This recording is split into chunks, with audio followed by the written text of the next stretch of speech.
سب سے پہلے جو کل یہ دلدوز حادثہ ہوا ہے افسوسناک اور شرمناک ہے، جس کے ہم پوری کشمیری قوم سخت الفاظ میں مذمت کرتے ہیں۔ نہ جانے اللہ کی طرف سے کس کی نظر ہمارے کشمیر کو لگی۔ جو فلوئی سال تھا، یہاں سے جو بھی ٹورسٹ آتا تھا کشمیر، وہ سیدھا راستہ گریز کی طرف کرتا تھا۔ کروڑوں میں نہیں، لاکھوں میں نہیں، ہزاروں میں کم سے کم ٹورسٹ وہاں آتے تھے۔ ابھی جو ٹورزم وہاں سے ٹورسٹس نے، ٹور ٹریولرس والوں نے، اپنے جو ایجنٹس نے وہاں بکنگ کر رکھی تھی۔ حالیہ جو اس پہلگام کا واقعہ ہوا، اس میں بہت سی ان کی بکنگز کینسل ہوئی۔ جو ٹورسٹس وہاں بیٹھے تھے وہ انہوں نے بھی واپس اپنے گھر کا راستہ لیا۔ بدقسمتی یہ ہے، کچھ ہمارے بے روزگار لڑکے تھے جن کا یہی ایک امپلائمنٹ کا سہارا تھا، وہ ان سے چھٹ گیا اب، کیونکہ تعلیم پڑھ کے اور کوئی سرکاری نوکری تو ملتی نہیں تھی۔ گریز کے اندر کوئی ٹریڈ اور ہے نہیں، کوئی اور ایونیو نہیں ہے جس سے بچے اپنی کمائی کرتے۔ چھوٹے موٹے ڈھابے یا چھوٹی ٹینٹ لگا کے ٹورسٹ کی خدمت کر کے اپنی مزدوری وہ کما لیتے تھے، جس سے اب وہ گریز علاقہ جو ہے پورا محروم ہو گیا۔ کیونکہ لوگ اب جب سری نگر نہیں پہنچیں گے تو گریز آنا کہاں سے، تو کبھی پاسبل نہیں ہے۔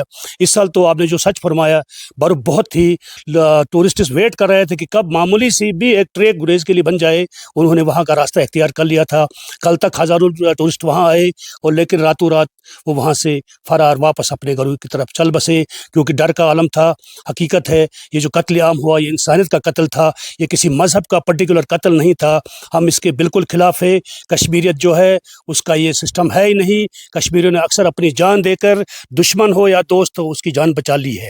ہم ایک بار پھر آپ کی وساطت سے، جو دیش کے جو باقی عوام ہمیں دیکھ رہے ہوں گے، ہم یہ گزارش کرتے ہیں کہ آپ آئیے کشمیر سیف ہے۔ یہ ایک ایپیسوڈ ہوا، اب 10 سال کے اندر کشمیر ٹریک پر تھا۔ اس کو ڈیٹریک کرنے کے لیے، ڈیریل کرنے کے لیے، چاہے کس نے کیا، کون سا ہمارا دشمن ہے، لیکن انشاءاللہ رحمان آپ ہمارے ساتھ رہیے، ہم سب مل جل کر ان کے خلاف لڑیں گے۔ تو کیا کہہ رہے ہیں؟